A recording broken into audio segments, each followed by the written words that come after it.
Nicole Wallace on MSNBC yesterday did a story about Donald Trump's crumbling brain. She's talking about it. And there is a little bit of a too little too late aspect to this, but I still think it's important to recognize it when it's being discussed. Something is very wrong with Trump, and because the decline has been steady but slow, and because right-wing media has successfully set the agenda on Biden's verbal problems, despite his lifelong stutter, we have not seen the coverage of this that we should. Here is Nicole Wallace bringing this up, and I think that we should encourage corporate media to be talking about this. Take a listen to what she had to say. We have a story for you. It starts like this: shot and chaser.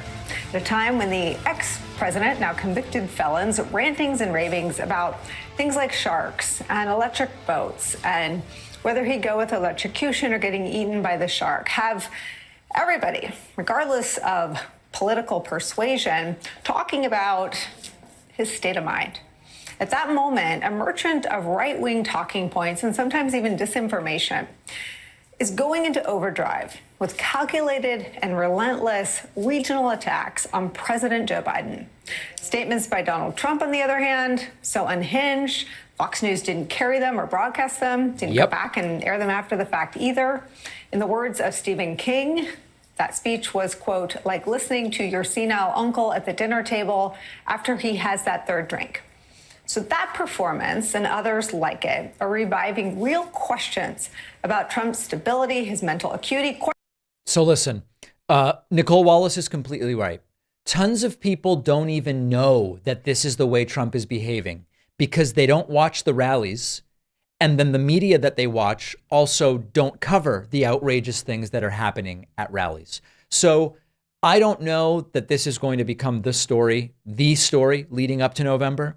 But we've seen in the last 72 hours, MSNBC talk about it, a PBS segment involving NPR reporters where it was discussed, Washington Post op-ed columnist Eugene Robinson write an entire opinion piece about what's going on with Donald Trump's brain and mental illness.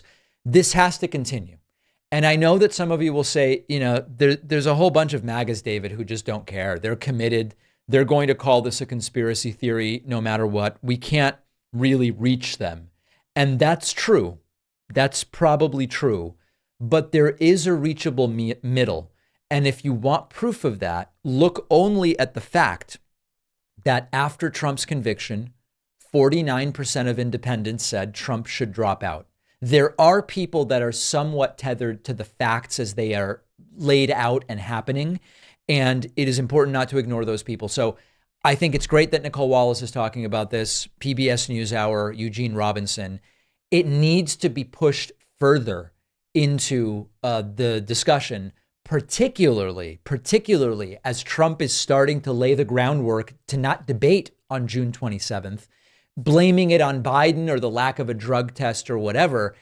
Even Hannity now, and we covered this earlier this week, even Hannity is starting to lay the groundwork for maybe it's not worth it to Trump to show up, when, of course, the reason it would be a risk for Trump to show up is that he's so incoherent, particularly during evening appearances, as multiple mental health professionals have pointed out. So bottom line, glad we're seeing a little bit more of this in corporate media. So I have a friend, I'm not going to say who, has a cat. I'd go over to his house.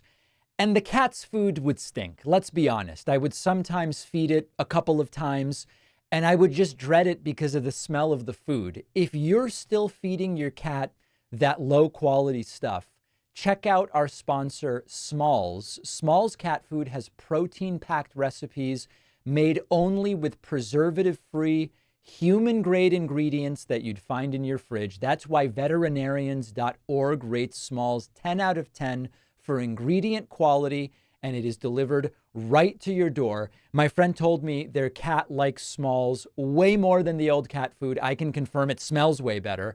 Smells like something humans would eat.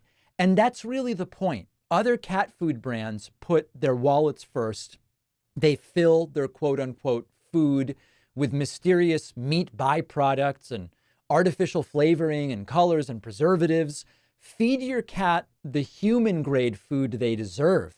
Head to smalls.com/Pacman and use the code Pacman at checkout for 50% off your first order and free shipping. The link is in the description.